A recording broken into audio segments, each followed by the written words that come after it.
Not many people think about the sex lives of rodents, but in my laboratory, we actually have prairie voles, which are a monogamous species. And would you say that what mom and dad have here is real love? He's probably conveying, like, I like you better than any other vole, and I am here to help groom you and take care of these babies. So pair bonding is essentially falling in love. It's a scientific term for it that we use, especially when we're talking about other species, because we can't exactly ask a rodent, are you in love? So we've developed a task in which voles can press a lever, a door subsequently opens, and they get transient access to go interact with and hang out with their partner. There we go. Aw, you I'm guys. just amazed, like they can't actually physically touch each other. They can just smell each other and like communicate through the barrier, but you can see it. That's what they do.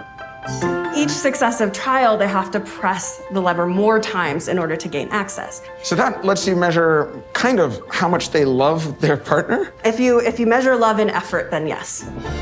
So how many presses would it take this time? So this will be 5. Okay, so she got up to 3. Aww, she loves him and he loves her. So how do you see what is happening in their brains in that moment? That seems like a really hard thing to do. So we can actually measure the electrical activity of multiple neurons at the same time. And then we can also visualize activity in neurons. So Visualize activity? Yeah. What we do is we actually genetically manipulate the neurons in the brain so that when they fire an action potential, they glow.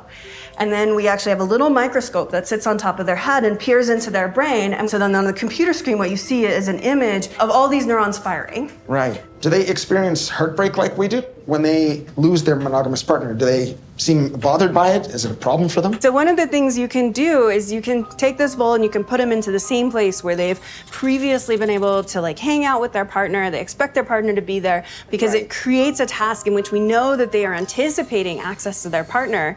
But then if the partner's on the other side of the divider, we can look at what's happening in the brain. And so we can use the signals of what happens when they realize that their partner's not there as one indicator of how the brain is processing loss. Right. They're really upset when they lose their partner. Their stress hormones go up. How they cope with the world changes. They show increased anxiety.